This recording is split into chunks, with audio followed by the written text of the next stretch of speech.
ನಮಸ್ಕಾರ. ನೀವು ನೋಡ್ತಾ ಇದ್ದೀರಾ ಫ್ರೀಡಂ 19 ನ್ಯೂಸ್ ಚಾನೆಲ್.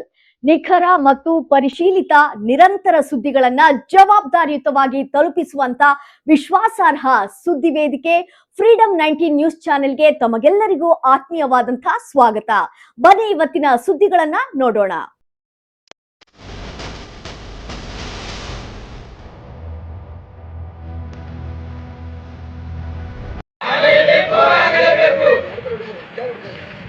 ಮಾದನ ವರದಿ ಜಾರಿ ಆಗಲೇಬೇಕು. ಏನೇ ಬರಲಿ ಸ್ವಾಭಿಮಾನಿ ಕನ್ನಡಿಗರಿಗೆ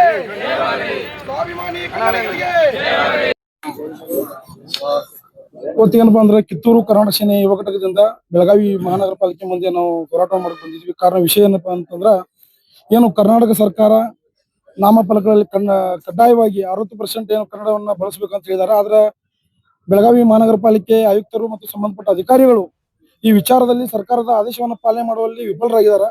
ಯಾಕಂದ್ರ ತಾವು ನೋಡ್ಬೋದು ಬೆಳಗಾವಿ ಗಡಿಭಾಗದಲ್ಲಿ ಯಾವ ರೀತಿ ಕನ್ನಡ ಹಾಗೂ ಅನ್ಯ ಭಾಷೆಗಳ ಮಧ್ಯದಲ್ಲಿ ಯಾವ ರೀತಿ ಸಮಸ್ಯೆಗಳು ಉಂಟಾಗ್ತಾ ಇದಾವ.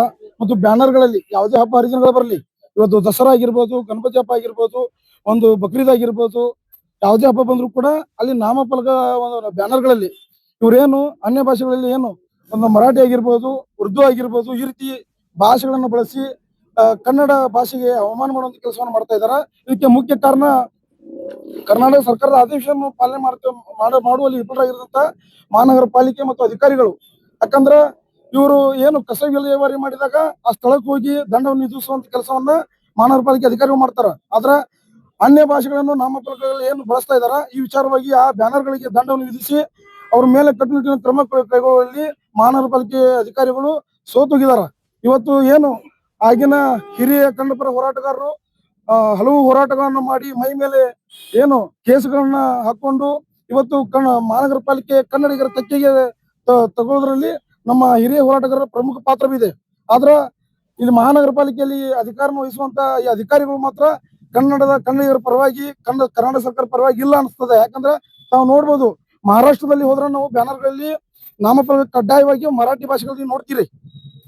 ಆ ರೀತಿ ಬೆಳಗಾವಿಯಲ್ಲಿ ನಾಮಫಲಕ ಕನ್ನಡದಲ್ಲಿ ಹೆಚ್ಚಾಗಿ 70% ಇವ್ರು ಬಳಸ್ತಾನೆ ಇಲ್ಲ. ಈ ರೀತಿಯಲ್ಲಿ ನೋಡಿದ್ರ ಇವರು ಮಹಾನಗರ ಪಾಲಿಕೆ ಅಧಿಕಾರಿಗಳು ಮಹಾರಾಷ್ಟ್ರ ಸರ್ಕಾರದ ಅಧೀನದಲ್ಲಿ ಕೆಲಸ ಮಾಡ್ತಾ ಇದಾರ ಅಥವಾ ನಮ್ಮ ಕರ್ನಾಟಕ ಸರ್ಕಾರದ ಸಂಬಳವನ್ನು ತಿಂತಾ ಇದಾರೆ ಅನ್ನೋದು ನಮಗ ಬಹಳ ಸಂಶಯ ಕಾಡ್ತಾ ಇದೆ. ಅದಕ್ಕಾಗಿ ಮಹಾನಗರ ಪಾಲಿಕೆ ಅಧಿಕಾರಿಗಳು ಈ ನಾಮಫಲಕಗಳ ವಿಷಯದಲ್ಲಿ ಇವರು ಕಟ್ಟುನಿಟ್ಟಿನ ಕ್ರಮ ಕೈಗೊಳ್ಳಿಲ್ಲ ಅಂದ್ರೆ ಮಾನ್ಯ ಪೊಲೀಸ್ ಆಯುಕ್ತರು ಈ ಮಹಾನಗರ ಪಾಲಿಕೆ ಅಧಿಕಾರಿಗಳ ಮೇಲೆ ನೀವು ಕ್ರಮ ಜರುಗಿಸಬೇಕು. ಯಾಕಂದ್ರ ಈ ವಿಚಾರವಾಗಿ ಹೋರಾಟ ಮಾಡಲಿಕ್ಕೆ ಕನ್ನಡ ಪರ ಹೋರಾಟಗಾರರು ಹೋರಾಟಕ್ಕೆ ಹೋದ್ರ ಅವ್ರ ಮೇಲೆ ತಾವು ಸ್ಟೇಷನ್ ಕರೆಸಿ ಅವ್ರ ಮುಚ್ಚಳಿಕೆ ಬರೆಸುವಂತ ಕೆಲಸವನ್ನು ಮಾಡ್ತೀರಿ. ಇದನ್ನ ನೋಡಿದ್ರೆ ನಮ್ಗ ಸ್ವಲ್ಪ ಏನ್ ಅನ್ಸದ ಅಂದ್ರೆ ನಾವು ನಮ್ಮ ನಾಡಿನಲ್ಲಿ ಇದೀವೋ ಅಥವಾ ಬೇರೆಯವ್ರ ನಾಡಿನಲ್ಲಿ ಇದೀವೋ, ಯಾವ ರೀತಿ ಈ ಆಡಳಿತ ನಡೀತಾ ಅನ್ನೋದ್ರ ಬಗ್ಗೆ ನಮ್ಗ ಏನೋ ಒಂಥರ ಮನಸ್ಸಿಗೆ ನೋವಾಗ್ತದ. ಆ ಕಾರಣಕ್ಕಾಗಿ ಏನು ಮಾನ್ಯ ಪೊಲೀಸ್ ಆಯುಕ್ತರು ಇಂಥ ಅಧಿಕಾರಿಗಳ ಮೇಲೆ ಯಾರು ಬೇಜವಾಬ್ದಾರಿ ವಹಿಸ್ತಾರಲ್ಲ, ಸರ್ಕಾರ ಆದೇಶವನ್ನು ಉಲ್ಲಂಘನೆ ಮಾಡ್ತಾರ, ಅವ್ರ ಮೇಲೆ ಕ್ರಮ ತಗೋರಿ. ಮತ್ ಇವತ್ತು ಏನು ಮಹಾಜನ ವರದಿ ಜಾರಿ ಆಗಬೇಕು. ಏನು ಬೆಳಗಾವಿ ಕರ್ನಾಟಕದ ಅವಿಭಾಜ್ಯ ಅಂಗ ಮಹಾಜನ ವರದಿ ಜಾರಿ ಆಗಬೇಕು ಮತ್ತು ಮಹಾನಗರ ಪಾಲಿಕೆ ನಡೆಸುವಂತ ಸರ್ವಸಾಧಾರಣ ಸಭೆಯಲ್ಲಿ ಅದನ್ನ ಇತ್ಯರ್ಥ ಮಾಡಿ ಅದನ್ನ ಅಂಗೀಕಾರ ಪಡಿಸಬೇಕು, ಗೊತ್ತುಳಿಯನ್ನ ಸ್ವೀಕಾರ ಮಾಡ್ಬೇಕಂತೇಳಿ ನಾವು ವಿನಂತಿ ಮಾಡ್ಕೊತಾ ಇದ್ದೀವಿ. ಮತ್ತೆ 1 ತಿಂಗಳ ಗಡುವನ್ನ ಮಹಾನಗರ ಪಾಲಿಕೆ ಅಧಿಕಾರಿಗಳಿಗೆ ಕೊಡ್ತಾ ಇದೀವಿ. ಇವ್ರೇನಾದ್ರೂ ಮಹಾನಗರ ಪಾಲಿಕೆ ಅಧಿಕಾರಿಗಳು ಸಂಪೂರ್ಣವಾಗಿ ಕನ್ನಡಮಯ ಮಾಡಲಿಲ್ಲ ಅಂದ್ರ ನಾವು ಇದೇ ಮಹಾನಗರ ಪಾಲಿಕೆ ಮುಂದೆ ಟೆಂಟ್ ಹಾಕುವ ಮುಖಾಂತರ ನಿರಂತರ ಧರಣಿ ಸತ್ಯಾಗ್ರಹವನ್ನು ಮಾಡ್ತಾವ. ಆ ಹೋರಾಟದಲ್ಲಿ ಮಹಾನಗರ ಪಾಲಿಕೆ ಒಳಗಡೆ ಅವಘಡ ನೇರವಾಗಿ ಜಿಲ್ಲಾಡಳಿತ ಮಹಾನಗರ ಪಾಲಿಕೆ ಅಧಿಕಾರಿಗಳು ಇದಕ್ಕೆ ಮುಖ್ಯ ಕಾರಣರಾಗ್ತಾರೆ ಅಂತ ಹೇಳಕ್ ಇಷ್ಟಪಡ್ತೀವಿ. ನಮ್ಮ ಹೆಸರು ಮಹೇಶ್ ಶಿಗಳಿ, ರಾಜ್ಯಾಧ್ಯಕ್ಷರು ಕಿತ್ತೂರು ಕನ್ನಡ ಸೇನೆ ಯುವ ಘಟಕ.